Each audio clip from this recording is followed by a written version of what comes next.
हाँ जी, welcome back. अम्मी के साथ हम वापस आज दोबारा पॉडकास्ट करने जा रहे हैं। पहली 2 एपिसोड्स के बाद जो रिस्पांस आया, मिलियंस ऑफ व्यूज आ गए हैं और दूर दूर से खत आ रहे हैं और चारों कोनों में ये पॉडकास्ट देखी गई है हमारे घर के, तो बहुत मशहूर हो रही है। आपको कैसा लग रहा है अब सेलिब्रिटी बन के? मुझे तो अच्छा लग रहा है, आपसे बातें करके बहुत अच्छा लगा।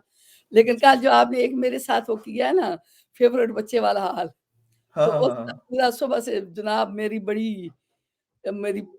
खतरनाक हद तक लड़ाइयाँ हो रही हैं हमारे घर में। अच्छा। कभी एक नहीं नहीं, कभी एक ऐसे प्रेशर में नहीं आना आपने। नहीं, कभी एक का फ़ोन आ रहा है कि ये आपने क्या किया, दूसरे का, कभी तीसरे का। तो नहीं आपको नहीं, पता ही है कि आपकी बहन-मम्मी ने फिर आज मेरा क्या हाल किया है। आपने बस वो फोन उस पे लगा दे, वो आंसर नहीं होती। आपका नंबर इस वक्त दूसरी कॉल पर मसरूफ है, तो बस आप आप अपना नंबर दूसरी कॉल पे मसरूफ रखें। किसी की टेंशन नहीं लेनी आपकी। ऐसे तो लोग तो बातें करेंगे, जब हाँ। सच आप बोलते हैं तो फिर इसका तो सामना करना पड़ता सच्चाई है। तो ठीक है, लेकिन मुज़ाहमत का सामना तो करना पड़ता है। बच्चे तो आपको पता है ना, सभी एक जैसे होते हैं, सभी प्यारे होते हैं बच्चे, हाँ, तो नहीं माँ-बाप। नहीं, वो क्या गमो गुस्से का इजहार कर रहे थे और शदीद हाँ, मजम्मत कर तो रहे आप थे। तक भी कोई बातें पहुँची होंगी। कोई नहीं, लोग बातें करते रहते हैं। हमने आगे निकल जाना है, लोगों ने पीछे रह जाना है, ऐसी कोई बात नहीं चलो ठीक है। है। और आप तो सुनाओ क्या हाल-चाल है? बस सब ठीक ठाक, खैर खैरियत। तो चले, हम बात कर रहे थे कल आपके बचपन की, वहूला की, और बचपन में बहन भाइयों के साथ कैसा टाइम गुजरा।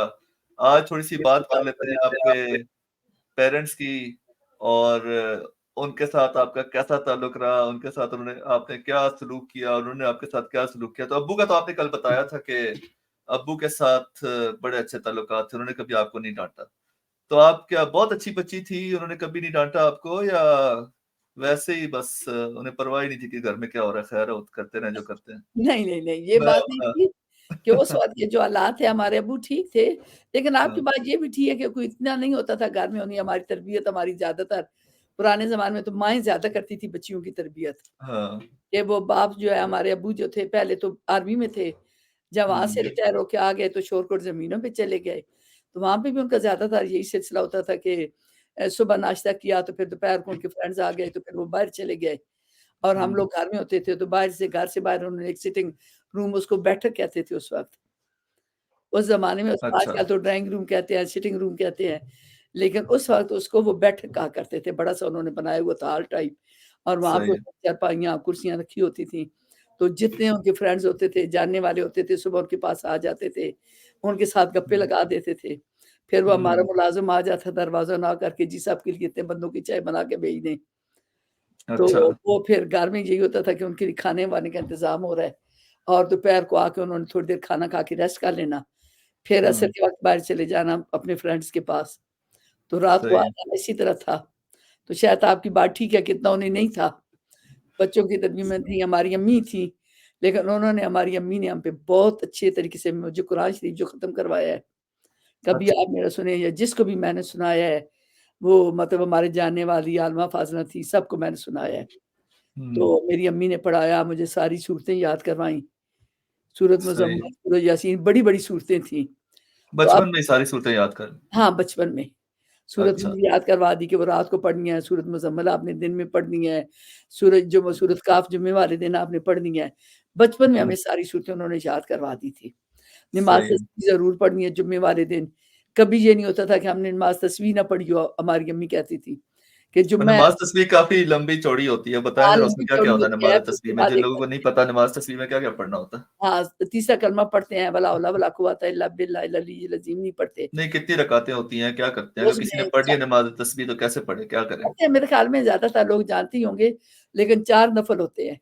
अच्छा। और जब आप 4 नफ़ल नमाज़ तस्बीह के पढ़ते हैं, तो उसमें पहले सुबहान अल्लाह के बाद आप वो पढ़ते हैं 15 दफ़ा, तीसरा कलमा, अच्छा। और उसके बाद सुबहान रब्बियल अज़ीम पे जब जाते हैं तब पढ़ते हैं, फिर सजदे में जाते हैं 15 दफ़ा तब पढ़ते हैं। तो ये तकरीबन 300 मरतबा पूरे 4 नफ़लों में हो जाता है। तीसरा कलमा आपने पढ़ना है। हाँ, तीसरा कलमा पढ़ना है। अच्छा, तो तो इसमें पूरा कितनी नहीं देर लगती पढ़ते, है नमाज तस्बीह पढ़ने में? नमाज़ तस्बीह और एक दरूद शरीफ की तस्बीह पढ़िए तो आप तकरीबन 1 आधा घंटा लग जाता है आपका। अच्छा, तो क्या कहते थे, क्यों पढ़े भाई, इससे क्या होगा, इससे क्या कहते हैं क्या कि अच्छा है कि जुम्मे का दिन फवायद है, हासिल होंगे? बस यही होते थे। और वाक़ई इस्लाम में देखें आप 4 नफ़ल पढ़े हैं, तीसरा कलमा आप 30 दफ़ा पढ़े हैं। अब आप अभी भी हुँ, देखें, आप माशाल्लाह हाफ़िज़ कुरान हैं, आपको भी हुँ, पता है अगर आप तीसरा कलमा पढ़ते हैं तो कितना अजर मिलता है, कितना सवाब मिलता है। सही है। तो जब आप पढ़ रहे हों कि 300 दफ़ा आप जुम्मे वाले दिन वो पढ़े हैं, फिर दरूद शरीफ की आप तस्बीह पढ़े हैं, तो कभी हम कहते थे कि जी आज हमने नहीं पढ़नी, हम थके हुए हैं, वैसे ही। लेकिन अम्मी हुँ, कहती थी कि 24 ये फिर जो नमाज़ जुम्मा तो ना हुई ना। अच्छा। जुम्मे जुम्मे वाले दिन नमाज़ तस्बीह ज़रूरी है, सूरत काफ़ ज़रूरी है, फिर कुरान शरीफ उन्होंने हमें पढ़ाया, फिर सारी सूरतें हमें याद करवाईं। मतलब हुँ। काफ़ी उन्होंने हमारी तरबियत कुकिंग में सारा हमें कुकिंग सिखाई। तो ये सारा जो पढ़ते थे बचपन में, क्योंकि बचपन में बच्चों को तो इतना नहीं फीलिंग होती कि हाँ, इस्लाम है, नमाज़ है, ज़बरदस्ती पूरी कर रहे होते हैं। तो कुछ फ़ील होता था कि रूहानियत में इज़ाफ़ा हो रहा है या बस एक ड्यूटी पूरी करनी है, बस हमने पढ़ लेना, अम्मी ने नहीं, कहा है। नहीं, नहीं, वो कुछ फ़ील वाक़ई होता था हमें क्या? नहीं, नहीं, वाक़ई हमें बचपन में होता था। अच्छा। बड़ा होता था, जिस तरह ये शब बारात आ गई है तो जी हमने ना सारी रात नफ़ल पढ़ने हैं। लैलतुल अच्छा। क़द्र के आखिरी दिन जो है, जिस तरह 21वीं रात है, 22वीं रात है। अब तो हुँ। हमें नहीं फ़ील होता, लेकिन बाकायदा नहा धो के हम लोगों ने नफ़ल पढ़ने, फजर तक हम लोगों ने नफ़ल पढ़ने, 100-100 नफ़ल पढ़ लेने। 100 रकात अच्छा, नफ़ल हमने पढ़ लेनी और फिर उठ के सुबह फजर पढ़ के रोज़ा रख के तो फिर हमने सो जाना। सही है। वाक़ई वो फ़र्क पड़ता था हमें, कि हमें उन्होंने भी बचपन से ही ट्रेन किया हुआ था कि इस्लामी हाँ, लिहाज़ से आपने इबादत नमाज़ और पढ़नी सारी है। नमाज़, कुरान और दुआएँ। और ये सारा कुछ हमारे रज़ी मेरी बहन में, मेरे में जो कुछ भी था ना, ये सारा क्रेडिट हमारी अपनी अम्मी को जाता है। अच्छा, तो खुद भी वो काफ़ी नेक थी। हाँ, वो खुद भी मरते अच्छा। दम तक उन्होंने मजमूए वज़ाइफ आपने देखा होगा जिसमें सारी सूरतें आती हैं। हाँ। काफ़ी सारे दुआए गंज अर्श आती है, दुआए हाजात आती है, सब कुछ आता है। वो हुँ। डेली एक दफ़ा पूरा पढ़ती थी। अच्छा। सारा डेली मरने से पहले भी बीमार थी, लेट के पढ़ लेना, वैसे पढ़ लेना, लेकिन वो ये है कि ये सारा कुछ पढ़ा करती तो वो थी। किस टाइम पे पढ़ती थी? टाइम ही नहीं मिलता आजकल तो लोगों को, इतने नहीं, बिज़ी नहीं, हैं, नहीं, तो वो टाइम बहुत घर होता के था। कामों के साथ और मेहमानों के साथ और लोगों का आना-जाना और सारी बच्चों को देखना, तो नहीं, टाइम वो कब किस टाइम पे पढ़ती थी वो? वो टाइम इस तरह होता था कि जिस तरह अब हमारी सबकी रूटीन बन गई है, हुँ, हमारे अपने घर की भी यही रूटीन है। हुँ, हमारे अपने बच्चों की भी यही रूटीन है कि जी 11 बजे से पहले उठना नहीं है। हाँ, अब आप 11 बजे उठे हैं, 12 बजे तक आपने नाश्ता किया, 1 बजे आपकी ज़ोर हो गई है। हुँ, फिर आपने कुकिंग भी करनी है, फिर आपने दोपहर का खाना, आपकी सारी शाम तो गुज़र गई। हाँ, हाँ, लेकिन उस किसी से पहले हम लोग फजर के वक़्त, गर्मियों में भी, सर्दियों में भी, फजर के बाद हुँ, जब हम उठ जाते थे, तो 8-9 बजे तक हम लोग कुरान शरीफ भी पढ़ लेते थे। जब ज़्यादा हुँ, बाहर ठंड होती थी, सेनों में नहीं निकलते थे, 9 बजे से लेके 11-12 बजे तक हमारे घर के सारे काम खत्म हो जाते थे। हुँ। तो उसमें तो फिर सुबह ये है उठने के फ़ायदे तो है, ये किताब भी मेरे पास एक पड़ी हुई है, 5 एएम क्लब।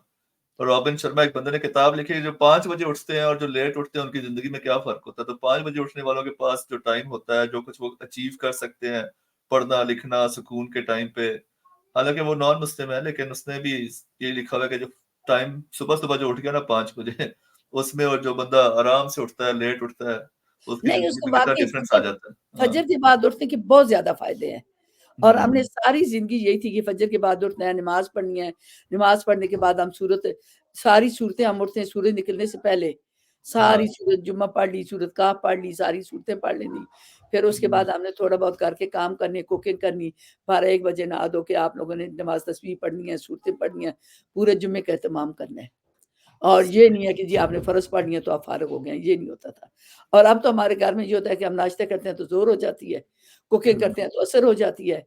फिर बच्चों की रूटीन भी वो नहीं रही है तो कि नमाज़ें बचपन से 5 टाइम पे पढ़ते, आपकी अम्मी तो पढ़ती थी 5 टाइम पे, अब्बू नहीं, भी नहीं पढ़ते थे हमारे घर 5? में भी। अब्बू हमारे ये है कि थोड़े-से बीमार रहते थे, अस्थमा का उनको प्रॉब्लम था। वो हुँ। कभी बड़ी फजर के वक़्त उठे या ना उठे, लेकिन हमारी अम्मी ने ना कभी खुद नमाज़ छोड़ी, ना हमें छोड़ने दी।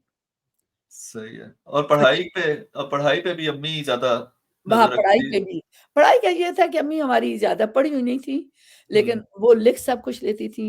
वो हुँ। बहुत अच्छी शायरा थी। हाँ, शायरी हमारे सब करती थी। शायरी बहुत अच्छी करती थी। जिस तरह हाँ। मेरे चचा की डेथ हुई तो उन्होंने अलिफ से लेके ये तक हुँ। 26 वर्ड्स मेरे ख़्याल में ये उर्दू के होते हैं।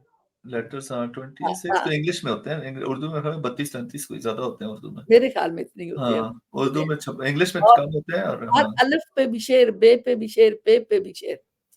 अच्छा। मतलब ऐसा वो इतनी बड़ी इतनी वैसे दुखी कोई नहीं थी वो ऐसे लिटरेचर के चक्कर में। हाँ, नहीं दुखी इतने भी थी। दुःख में बंदे को आलू पे का होश रहता है। नहीं, नहीं, नहीं, दुखी भी थी कि एक तो अच्छा। उनकी बहन बेवा हो गई हुँ। और दूसरा ये है कि बच्चे भी थे, आफ़ताब छोटा-सा था, फिर उनकी बच्चों डेथ का जल्दी यंग एज में हो गई थी बहुत ज़्यादा यंग की। एज में 45-46 के होंगे तब हो गई थी।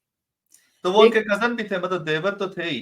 उनके मियाँ हाँ, के भाई थे और ना? मेरे ख़्याल में उनके अब्बू और मेरे इनके दादा आपस में फर्स्ट कज़िन थे। कज़न्स भी थे। हाँ, तो इस तरह भी और फिर जब मेरी अम्मी की शादी होके आई, तो उस हुँ, वक़्त ये है कि मेरी फूफी भी इतनी कहती हैं 9-10 साल की थी, चचा हमारे हुँ, बहुत छोटे थे, तो उनकी हुँ। अम्मी की डेथ हुई हुई थी। अच्छा तो उनके साथ टाइम गुज़ारा तो होगा। वो फिर ये है कि अम्मी का और मेरी फूफी का बहुत अच्छा टाइम आपस में गुज़रा था। अच्छा। ये उन दोनों के भी आपस में काफ़ी प्यार था। फिर हुँ, मेरे चचा की शादी मेरी खाला के साथ हुई, तो वो सही। फिर मेरे ख़्याल में खाला मेरी चली चली गईं, चचा उनको साथ लेके अपनी जॉब पे सागर चले गए। क्या जॉब करते थे वो? चचा का मुझे कुछ सही याद नहीं है, लेकिन हुँ, सागर में उनकी अच्छी जॉब थी। अमीर उनका लोग थे। वो उनके पास ना वो हाँ, खाला की बात की याद आ हमारे उनका ये था कि वहाँ से उनकी पे का बहुत अच्छा सिस्टम था, तो अच्छा। वो उनका रहन-सहन जो है हमसे ज़्यादा बेहतर था। शोरगुल में हुँ, शहर हमारा भी खुला था, 2-3 कनाल पे घर था, सही है। मुनाज़िम थे, सब कुछ था, लेकिन वहाँ के शहर की जो लाइफ़ होती है, वो तो हुँ, थोड़ी-सी वहाँ पे बिजली, पानी, हर चीज़ की सहूलत थी और चाचा की भी काफ़ी था। ये उस वक़्त की मतलब 60s की बात है, ये 60s-70s की जब आप लोग छोटे होते थे। हाँ, मतलब स्कूल इतने छोटे स्कूल तो नहीं गोइंग है, एज लेकिन में जब थे। मेरी 59 की पैदाइश है, तो फिर 6th-7th हुँ, में मैं पढ़ती थी। तो हुँ, मेरी अम्मी और मेरी फूफी और मेरे चचा तो हमारी पैदाइश से पहले भी इकट्ठे रहते थे ना। जब हुँ, हमारी पैदाइश हुई तो हमारी फूफी की शादी हो गई थी। हमारी अम्मी ने और हमारी दादा ने उनकी शादी कर दी थी। फिर हुँ, मेरे चचा की भी शादी हो गई थी। सही है, सही है। वो हमारी शादी से बहुत पहले इकट्ठे रहते थे वहाँ पे, शोरकोट में। तो ये गाँव की ज़िंदगी जो है बड़ा आजकल जो बंदा गाँव की वीडियोज़ बनाता है बड़ा मशहूर हो जाता है। यूट्यूब पे सारे बैठ के देख रहे हैं गाँव में कैसे रह रहे हैं, गाँव में कैसे खा-पी रहे हैं, बड़ी फ़ैसिनेशन कुकिंग कैसे करते हैं और भैंसें कैसे रखी हुई हैं, तो देखने में तो बड़ी अच्छी लगती है। तो आपको लगता है कि गाँव की ज़िंदगी अच्छी थी या शहर की ज़िंदगी ठीक है? नहीं, गाँव की ज़िंदगी भी अच्छी होती है, कि जो हाँ, लोगों के घर हैं क्योंकि ज़्यादातर रहना आप कोई नहीं चाहता आजकल इस तरह के माहौल में वैसे। अब हमारे अपने गाँव में से सारा तकरीबन हमारा गाँव इधर पिंडी शहर में शिफ्ट हो चुका है, अपने हाँ, बच्चों को लेके। हाँ, लेकिन वहाँ दिल्ली का में ये या था बाहर अब तो कई मुल्कों में फैल गए हैं सारे। वो पहले ज़्यादातर तो ये था ना कि हमारे गाँव के जो ज़्यादा थे लोग, कि हुँ, उनके वहाँ पे ये था पहले सबसे ज़्यादा पहले जब हमारे अम्मी-अब्बू वगैरह थे, वो लोग हुँ, ज़्यादातर आर्मी में जाते थे। सही है। फिर उसके बाद ये हो गया कि जो बच्चे थे, कुछ लोग हमारे कज़िन हैं वो शारजा गए, वहाँ से फिर उन्होंने काफ़ी सारे लोगों को बुलाया। फिर इस तरह आधे से हमारा ज़्यादा गाँव, चाहे वहाँ पे लेबर की, वहाँ पे ड्राइविंग की, कुछ की ज़्यादातर शारजा, दुबई शिफ्ट हो गए। नहीं, कुछ आप लोग लोगों की जनरेशन में तो काफ़ी लोग पढ़े-लिखे सारे 50-60 तो डॉक्टर्स नहीं, ही जब हमारी एज आई है, हाँ, हमारी एज पे तो हाँ, आपके अब्बू, मेरे अपने चचा के बेटे, आप हाँ, तकरीबन देखें तो जिसको भी देखें, सारे पढ़े-लिखे आपके कज़न, फूफो के बच्चे आपके, कोई हाँ, पीएचडी है, कोई डॉक्टर है, किसी ने कुछ किया हुआ है, मतलब सारे ही पढ़े लिखे हैं। लेकिन उससे पहले जो है, हाँ, हमारे पिछली अम्मी-अब्बू के जनरेशन बाद जो थी। वो इतने ज़्यादा मेरी अम्मी-अब्बू की जो जनरेशन थी, उसमें ज़्यादा लोग पढ़े लिखे नहीं थे। उसके हुँ, बाद तो माशाअल्लाह हमारे गाँव में पता नहीं 7 तो हमारे गाँव के जर्नैल हैं, हाँ। जर्नल हैं और ब्रिगेडियर हैं और डॉक्टर्स हैं और नहीं, अब आजकल कोई ज़्यादा फ़ख्र की बात नहीं है कि जर्नैल आपके गाँव के हैं, जर्नैलों के ऊपर बुरा वक़्त आया हुआ है। नहीं, वो तो अभी की बात है ना, लेकिन उस ज़माने में वो नहीं था। कोई ज़्यादा उस इज़्ज़त वाली बात नहीं है कि हमारे गाँव में जर्नैल और ब्रिगेडियर है। नहीं, नहीं, ये लेकिन ये शर्मिंदगी की बात है। नहीं मुल्क गिरफ्त वो बात अब हो गई है ना, लेकिन पहले आर्मी का तो आपको पता ही है ना, पहले ये हालात तो नहीं थे ना आर्मी के, जो आजकल हाँ। चल रहे हैं, उस वक़्त तो बहुत बेहतर हालात थे। आर्मी के तो यही हालात है, हमें नहीं पता चलता था कि ये हालात है। हाँ, नहीं उस वक़्त ये था ना, हमारे गाँव के ज़्यादातर लोग हाँ। पहले जिस तरह था शुरू-शुरू में सिपाही भर्ती कर लेते थे उनको, चकवाल के हुँ। लोग पता है आपको अच्छे ऊँचे लंबे, हाँ। जब फ़ौज में उसको ले लेते सिपाही भर्ती हो गए, फिर जैसे-जैसे वो लोगों ने कमीशन लेना शुरू कर दिया, फिर वो हुँ, ज़्यादातर लोग आर्मी में कोई क्या चले जिस तरह गए। डॉक्टर से सारे कैप्टन बन के चले गए, जो आर्मी अफ़सर थे, वो करके तो कैप्टन बन गए। हुँ, तो उसके बाद काफ़ी सारे हमारे गाँव के लोगों ने काफ़ी तरक्की की है और हमारे गाँव इतना अमीर हो गया कि कुछ लोग शारजा में थे, कुछ यूके में थे, कुछ फ़ौज में थे। कई दफ़ा लोग कहते थे कि ये छोटा पेरिस है। हुँ। काफ़ी लोग अमीर हो गए ना, सबके पास पैसा अच्छा हो गया। वहाँ पे लोगों ने बड़े-बड़े घर बना लिए, बड़ी-बड़ी हाँ, पोस्टें बना ली। तो हमारे उसके बाद गाँव तो में तकरीबन शहर वाली ज़िंदगी होगी ना, उसके बाद तो जब पैसा आ गया, लाइट आ गई, सारा बिजली, पानी सब कुछ इंतज़ाम बिजली हो गया। पानी की आपका आ लेकिन रहा है, आप आपके ज़माने में जब नहीं था सब कुछ, तो वो ज़िंदगी आसान थी? आसान ही थी कि वो इस तरह था कि हमें लोगों को एहसास नहीं था ना, कि जिस तरह घर में आपका खाना-पीना भी आ रहा है, सब कुछ आ रहा है, आप कर रहे हैं, उसी के आदी थे। लेकिन उनको जैसे-जैसे आइडिया नहीं है क्या मिस कर रहे हैं भई, क्या हाँ, चीज़ नहीं है, जो लेकिन चीज़ ना हो उसका जैसे-जैसे आइडिया ही नहीं होता। हाँ। जैसे-जैसे लोग शहरों में गए, एक हुँ, जॉब के लिए आप अपनी फैमिली को लेके गया, दूसरों ने देखा कि जी, ये तो बहुत अच्छे रह रहे हैं, वो भी शिफ्ट हो गए, तीसरे शिफ्ट फिर इस तरह करते-करते आधे से ज़्यादा हमारा गाँव और फिर ये है कि एजुकेशन वहाँ भी हमारे गाँव में भी आपको हुँ। पता है कलरकाम में पीएफ के स्कूल है, आर्मी पब्लिक स्कूल है। वो तो अभी कुछ अर्सा पहले हो गया ना, जब आपके बचपन की बात अभी हम कर रहे हैं, जब नहीं आप लोग हमारे 8, हमारे 10, बच 15, 20 हमारे साल के बचपन थे। में तो नहीं था, अभी की बात कर रहे हैं ना, कि हाँ, लोग फिर शहरों में फिर शिफ्ट हो गए। हाँ। जब एक आदमी शिफ्ट हुआ उसने अपने बच्चों को पढ़ाने के लिए कि कौन वैगन पे जाएगा, कौन बच्चों को उधर पढ़ाएगा, अच्छे स्कूल है, करीब स्कूलों में घर लेके किराए पे पहले शिफ्ट हुए, फिर आहिस्ता-आहिस्ता लोगों ने घर खरीद लिए। तो फिर उनको हुँ, देखते-देखते आज तकरीबन हमारा आधे से ज़्यादा गाँव तो पिंडी में शिफ्ट है। हुँ। नहीं तो आप उस वक़्त ज़्यादा जो मेन प्रॉब्लम होता है गाँव वगैरह में एजुकेशन का, जी। तो आपका जब आप स्कूल जाती थी, तो आपका दिल था कि मैं भई पढ़ लिख के कुछ बनूँगी या बचपन से ही अम्मी बनने का शौक था? नहीं, ना अम्मी बनने का शौक था, ना कुछ बनने का शौक था। तो क्या अम्मी जब स्कूल जाते थे क्या सोच के जाते थे भई क्या बस करेंगे कुछ बस? नहीं जी, वहाँ पे चले जाते थे, जो वो पढ़ाते थे पढ़ के आ जाते थे। घर में हुँ। आके काम कर लेते थे, अच्छे नंबर आ जाते थे, पास हो जाते थे। पहले ये नहीं था कि जी ये फर्स्ट है तो ये सेकंड है, थर्ड है, बाकी नहीं सारे होता पास। था उस वक़्त स्कूल में नहीं होता था कि ये बच्चा लायक है, ये नालायक है, नहीं इसकी होता था फर्स्ट किसी को मॉनिटर बना देना या फर्स्ट, हाँ, सेकंड, थर्ड आ जाना, फिर बाकी सब पास हो जाते थे। आप हाँ। वाला ज़माना तो नहीं था ना जी, ये सेकंड नंबर पे, ये थर्ड पे, ये फोर्थ पे, ये हमारी तो 29 पे वो तो 29th अगर पोज़ीशन, 55th हाँ, पोज़ीशन हसन था 55th पोज़ीशन। तो ये नहीं हमारे होता सारे था, कॉलेज में। माँ-बाप इसी बात पे खुश हो जाते थे जी बच्चे पास हो गए, बच्चे अगली क्लास में हुँ। चले गए। तो आप स्कूल में अच्छी मतलब पढ़ने में अच्छी थी, हाँ, नालायक ठीक थी, थी। नहीं ठीक था। बैक आगे ठीक बैठती थी, पीछे बैठ के शोर मचाती थी क्या? नहीं, नहीं, नहीं, नहीं। मैं हालाँकि सांगड़ में भी गई थी, तो मेरे चाचा की बेटी हाँ, जो जिसकी डेथ हो गई है, वो मेरे साथ थी। तो अच्छा था, ब मैट्रिक में भी फर्स्ट पोज़ीशन आप में। दोनों एक ही क्लास में थे? हाँ, वो मैं लेकिन मेरा ये था कि मेरा आर्ट्स के सब्जेक्ट थे और हुँ, उसने साइंस रखी हुई थी। अच्छा, तो वो हाँ, ज़्यादा इंटेलिजेंट थी। उनको इंटेलिजेंट भी थी और उनको ये था ना कि हम शहरों में रहते हैं, एफएससी के हाँ, बाद शायद मैं डॉक्टर बन जाऊँ। हाँ, उनको डॉक्टर बनने का शौक। हाँ, उनको ये था कि शायद लड़कियों को उस वक़्त आपके ज़माने में आपके जो जनरेशन में जो लड़कियाँ हैं, उनमें ज़्यादा डॉक्टर अब तो ख़ैर हमारे तो साथ सारे ही तकरीबन मेडिकल कॉलेज में चले गए हैं। लेकिन आपके ज़माने में उस वक़्त डॉक्टर बनने का उनको मामी शाहिदा की बात आप कर रही हैं ना? जी, जी, जी। उनको ही शौक था सिर्फ़ डॉक्टर बनने का या और भी किसी को था कि मैं डॉक्टर बनूँ? और भी था मतलब नहीं था, मैं अब था, लेकिन जिस तरह ये आपकी कज़िन्स हैं सारी फूफो की बच्चियाँ हैं, किसी ने हुँ, एमएससी कर ली, किसी ने वो एमएससी तो में हमारी जनरेशन आ गई ना। वो तो आपकी जनरेशन आ गई। लेकिन हाँ, हमारे घरों में इतना नहीं था। लेकिन मेरी अम्मी की एक और सिस्टर हैं, वो हुँ, जो कर्नल की मिसेज़ थी, तो उनकी बेटी भी डॉक्टर थी, उनका बेटा भी डॉक्टर था, उनकी छोटी बेटी भी डॉक्टर थी, जो पिंडी अच्छा। शहर में रहते थे या आर्मी में रहते थे, जो माहौल हुँ, था। तो और उसके बाद जब हमारी जनरेशन आई, हमारे बच्चे तो सारे आपको पता है, आप भी दोनों भाई डॉक्टर हैं, इसी हुँ, तरह आपके बशीर भाई के बच्चे, हाँ। वो आपके उनके भाई के इस जनरेशन में तो सारे डॉक्टर लेकिन उस ज़माने में कोई कॉम्पिटिशन था कि मैंने इतने नंबर लेने हैं, लड़कियों में मैंने ये बनना है या लड़कियाँ बस शादी का ही नहीं, वेट कर रही हैं? लड़की शादी पे भी नहीं डिपेंड करती थी, बस उनको ये होता था, हमने पढ़ना है, अच्छे नंबर लेने हैं। जो नहीं होता था, जिसकी शादी होगी, बस बात खत्म हो गई, जिसकी शादी नहीं हुई, वो पढ़ता रहा। नहीं तो कोई ऐसा भी था जिसकी शादी नहीं हो रही थी? मेरा तो ख़्याल है सारों की 20 साल से नहीं, पहले-पहले सारों तो ने शादी पता है कर ली। उस वक़्त हमारे ख़ानदान में ना बच्चे ज़्यादा नहीं थे किसी के भी। हुँ। हम अपने बड़ी कज़िन में हैरत की बात है हालाँकि कहते हैं कि हर बंदे के 5-5 10-10 बच्चे होते थे लेकिन ज़्यादा बच्चे नहीं थे। नहीं, वाक़ई नहीं थे, हम 3 बहनें थीं और इस तरह मेरे चाचा के थे अब बल्कि हमारे ख़ानदान में लड़कों के लिए लड़कियाँ उस वक़्त इतनी थीं और लड़के थे कि किसी लड़के के लिए जी रिश्ते ही नहीं अपने खाला, चाचा, मामू के घर में। अच्छा। और जब हमारी फिर जनरेशन आई, फिर बच्चियाँ ज़्यादा हो गईं, आपकी फूफो की बच्चियाँ हो गईं, फिर हमारे बच्चियाँ हो गईं, फिर थोड़ा-सा हो गया कि लड़कों ने अब लड़कियों ने भी पढ़ना है। उनका ये था ना कि फिर उनके माँ-बाप इतने ज़्यादा पढ़े-लिखे थे।